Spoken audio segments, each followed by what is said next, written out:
celebrate. Yeah, everything is the opposite of what you think it is. Everything's a party. With the Biden administration.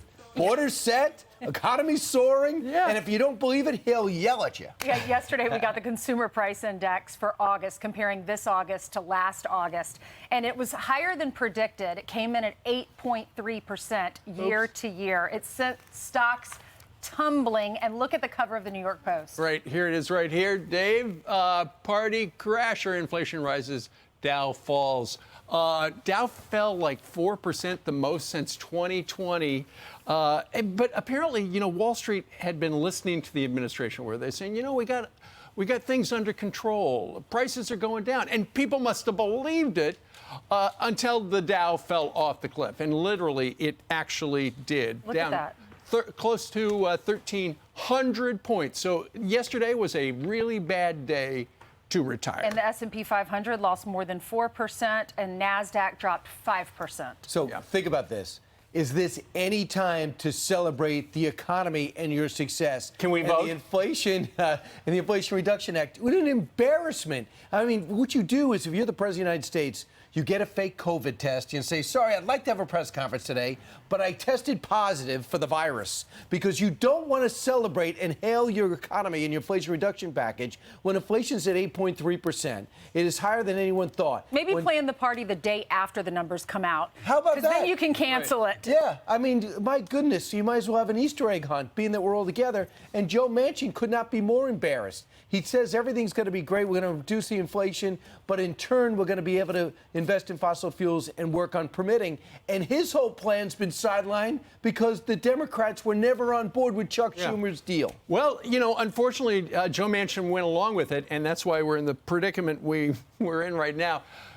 You know what? It got so bad yesterday, CNN actually cut away from the festivities on the South Lawn to talk about the stock market. And when you look at the numbers, there's no way things are going to be better between now and the midterms. And that's why they had a victory party yesterday, was the midterms. When you look at the numbers, look, gas is up close to 26%, electricity up to 16%. That is the largest 12-month increase since 1981. Utilities, we know you can't pay them. That's a killer. Up about 20%. And look at that last number. Winter's coming.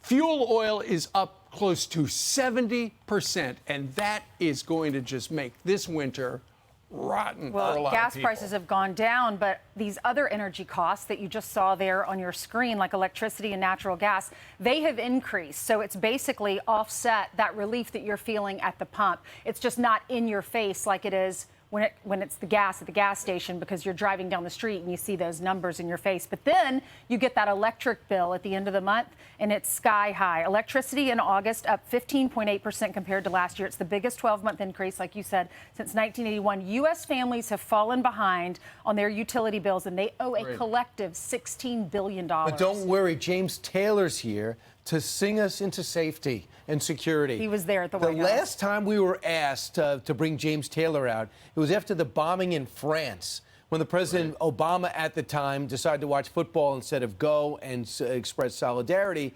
But they sent James Taylor and John Kerry to embarrass us internationally again. So when in doubt, we allowed James Taylor to sing Fire and Rain. Here's the president. President, can you tell us about the inflation numbers today and the resulting dive in the stock market? The stock market doesn't necessarily reflect the state of the economy, as you well know.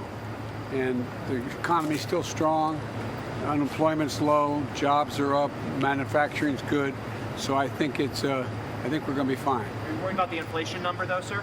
No, I'm not, because we're talking about 0.1 of 1%, and anyway, thank you.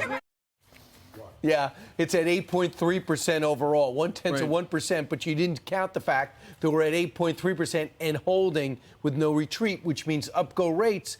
But for some reason, the president's calculus is let's keep spending. That's the problem with past ways in which we got inflation out of the past. We didn't spend like drunken sailors. Well, when you look at the last, according to the Federal Reserve of San Francisco, in the last quarter of last year, the inflation rate was about 6%. We're 2% above that. But when it was 6%, they said half of it is because of all this government spending. And what did they do? They were on the South Lawn celebrating that they have done all this spending. And Brian, You're absolutely right. It's a crazy day to have a party when the stock market turns south, but it turned south because of the inflation number. I'm Steve Doocy. I'm Brian Kilmeade. And I'm Ainsley Earhardt. And click here to subscribe to the Fox News YouTube page to catch our hottest interviews and most compelling analysis.